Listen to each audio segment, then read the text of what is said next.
a student? Okay, good fortune. So yeah, so this is something you definitely want to focus on aside from all of this. I mean, this is going to help you get an internship or a job, but in general, you got to have it. I mean, it's required now. And companies, the majority of companies, seek social media skills for PR positions, firm up to enterprise. Without further ado, the mean slide. Times have changed. So as you can see, 6.3 job seekers for every job now. The economy's still bad. It's not supposed to recover to 2016. So that's a long time, right? I mean, my kids will be getting jobs, thank God. But otherwise, I mean, it's going to be tough for you now, especially PR is very competitive. So hiring is down 7%.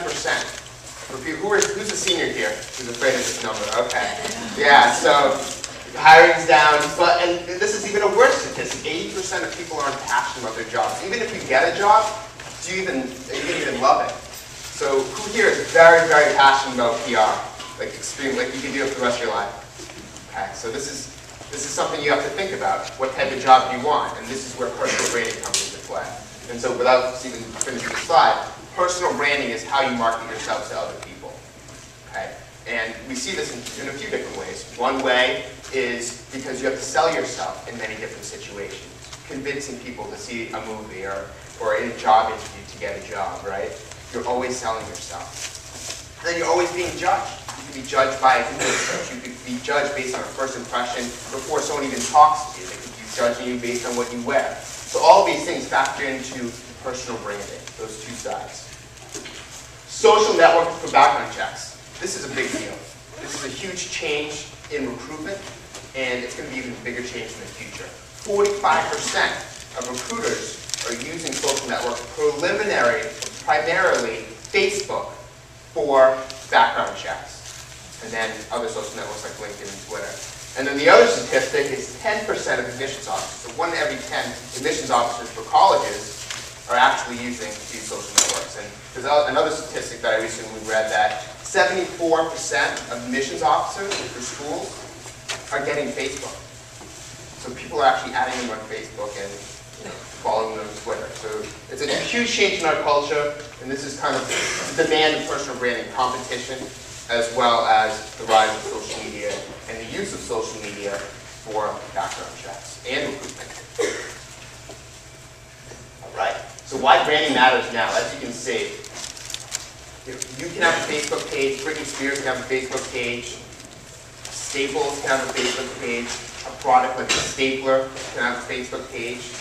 Branding is extremely tangible. It's extremely engaging online. You can connect to any brand that you want to. Everything's opt-in. And we're all branded too, right? You can be this person in the top right of the screen. You can be a brand. Just like GE can be a brand, or Will Smith can be a brand. Everyone can get in at $0 now, and that's a huge change. So my journey, and it's actually a very long journey, but I have to sum it up. I was like many of you. Of course, I didn't exactly want to get into PR. I knew I wanted to get into marketing when I was younger. And so in high school, I got two big skills, two very important skills that I recommend you all try and obtain yourself. One is graphic design. I learned Photoshop and all those type of programs, which later helped me develop several websites. And then the other one is web development, learning HTML and using like FrontPage and Dreamweaver and all those type of programs as well. So that helped me a lot early on when I was doing it for fun, for more of a personal hobby. And then, I wasn't really smart in high school, I'd say, or I didn't really try hard. But I worked really hard to get into Bentley University, which is on the East Coast. Who's heard of Bentley University? Say not too many, okay. So I really wanted to get into small school, business school, really passionate about getting in. Applied early decision. Anyone know what early decision is? Trying to get in early. So I got put on a waiting list because they told me I wasn't special enough. I wasn't special. So that person got fired eventually. But they put me on a waiting list. I was determined to get in because I get like this. I get very focused on something. So I started interviewing. I started working really hard in my senior classes, and I eventually got in. So that was a big deal for me. But now, you have to pay for college now. And college actually, if anyone's read the news headlines, it's got a 6% again for tuition. It's getting absurd. So now I'm in, I used to getting B's and maybe like B pluses in high school. College, my first year, I got a 3.8. So I proved to myself that if I work hard, I can get good grades. And then over the course of college, I had 8 internships spanning all areas of marketing, both large companies and small companies. And I had my own consulting company doing websites. And so I had a ton of experience. I was working at Reebok, I'm sure you've heard of that, a company called Tech Target, small internet companies, a company called Lycos, the dying website, the dying search engine, and LoJack. And so getting all this experience was extremely valuable, but what ended up happening when I was trying to get this experience was I was learning how to market myself. I didn't call it personal branding back then. It was, I'm going to market myself, I'm going to do something different. So I had what I call a personal branding toolkit. I had my own, and I'll show you this later on, I had my own CD portfolio of work that I did because I was in a creative field. So different examples of websites I created and so forth. And then I had my own business card, I had my own website. So all these things that people would normally think to do, I was doing. So it stood out immediately, and so I kept getting the internships. Now, I started with a network, right? So my parents helped me get my first one and my first 2. And then after that, I'm like, I want to try and get them on my own. So I had to go through all those interviews, all those processes, and I learned a lot from doing stuff.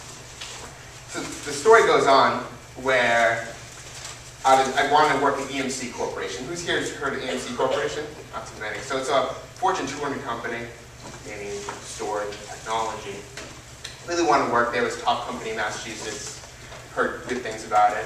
And it was very hard for me to get in, even because I wasn't networking. Even though I was at all these internships, I didn't understand networking. I was kind of afraid of it, very introverted at some level.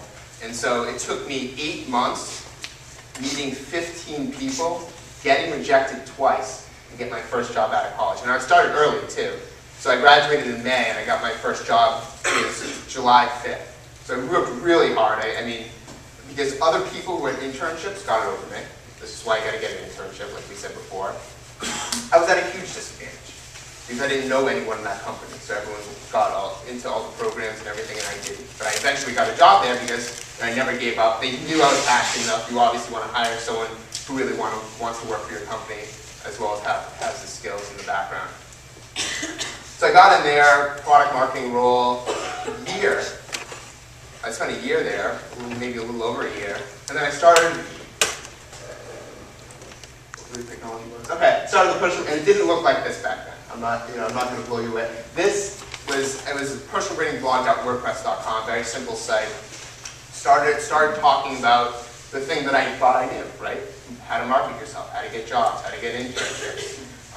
And so I kept writing this. I wasn't thinking too much of what this was going to do for my career at first. It was more based on passion, trying to get the word out. But then I got very entrepreneurial because I read Tom Peters' Brain Called You article, and that was actually written in 1997, but obviously it applies more today. Saw the article, I was like, wow, I've been talking about how to market yourself all along. Personal branding, that makes perfect sense to me. Social media was becoming extremely hot at that point.